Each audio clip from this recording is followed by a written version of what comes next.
अस्सलाम वालेकुम dear friends, उम्मीद है आप सब खैरियत से होंगे। हमारा आज का जो टॉपिक है वो है रेस सब जुडाइज सेक्शन नंबर 10 सीपीसी।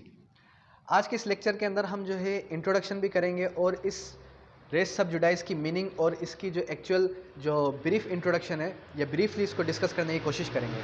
सबसे पहले तो हम मीनिंग को समझते हैं कि ये जो रेस सब जुडाइज है ये टर्म कहाँ का है। ये एक लैटिन टर्म है।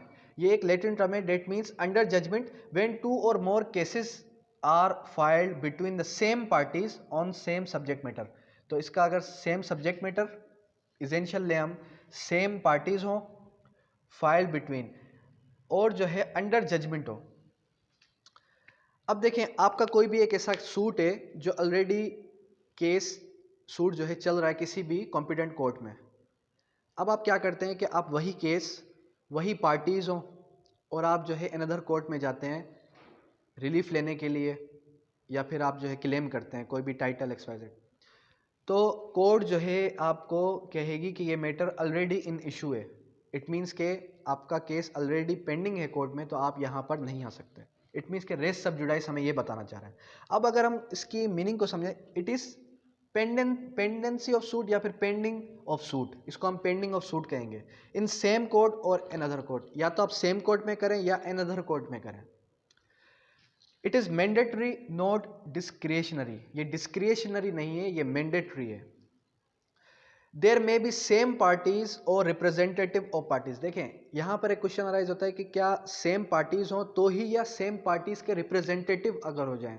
अगर सेम पार्टीज हो तब भी, और अगर सेम पार्टीज के रिप्रेजेंटेटिव अगर उसी केस को क्लेम करने जाते हैं, उसी टाइटल को क्लेम करने जाते हैं, तो भी वो जो है रेस सब जुडाइस के अंडर आता है। अगर अपील में जाते हैं तो वो यहाँ फॉल नहीं करेगा। यहाँ पर अपील या रिवीजन की बात नहीं हो रही, यहाँ पर बात हो रही है कि अगर आपका कोई भी केस पेंडिंग है, कोर्ट में चल रहा है, तो फिर आप क्या करते हैं, बिफोर द जजमेंट आने से पहले ही आप किसी और कोर्ट में चले जाते हैं। कंडीशन क्या है? कंडीशन इसकी ये है कि दो केस हो, दो सूट हो, एक तो वो जो प्रीवियसली चल रहा है और एक वो जो अभी आपने दाखिल किया है। उसके बाद ऑब्जेक्ट, इसका जो ऑब्जेक्ट है वो क्या है? Multiplicity of suit. Multiplicity of suit हो, preventing from getting two separate decisions. Plaintiff को टू सेपरेट डिसीजंस लेने पड़ेंगे। अब जाहिर सी बात है इसमें wastage of court time wastage है। उसके बाद है court of concurrent jurisdiction from proceeding. अब एक कोर्ट की जुरिस्डिक्शन भी है, वो केस चल भी रहा है, फिर भी आप जो है किसी और कोर्ट में जाकर उस केस को दाखिल करते हैं। अब एक और चीज़, इसके हम एलिमेंट्स को समझ लेते हैं कि इसके एलिमेंट्स कौन कौन से हैं। इसके एलिमेंट्स हैं, सबसे पहले थोड़ा इसको इरेज करने के बाद हम समझते हैं कि इसके एलिमेंट्स कौन कौन से हैं। इसके फोर मेन एलिमेंट्स हैं। एक है same matter in issue,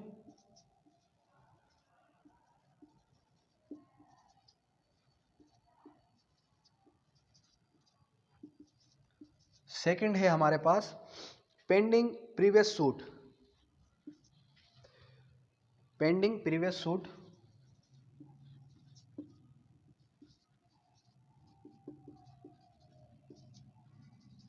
previous suit pending में है।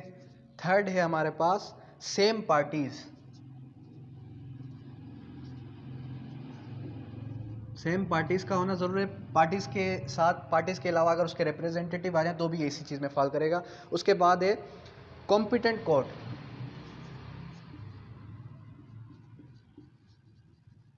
Competent court. अब देखें, सबसे पहला एसेंशियल क्या है? Same matter in issue. Same matter in issue means the matter in issue subsequent suit must be the same which is directly और subsequently in issue previously instituted suit. It means के same matter है, आपका same ही matter है, आप previously आपका matter चल रहा है और फिर आप जो है किसी और कोर्ट में जा रहे हैं। उसके बाद सेकंड है pending previous suit. The previously instituted suit must be pending in the same court और अनदर कोर्ट ऑफ पाकिस्तान। यहाँ पर बात हो रही है कि पेंडिंग ऑफ सूट है, आपका कोई भी केस है या आपका कोई भी सूट है वो पेंडिंग में है किसी भी अनदर कोर्ट में या सेम कोर्ट में। उसके बाद है competent court. It the previously instituted suit must be pending in the court in the competent court of civil jurisdiction.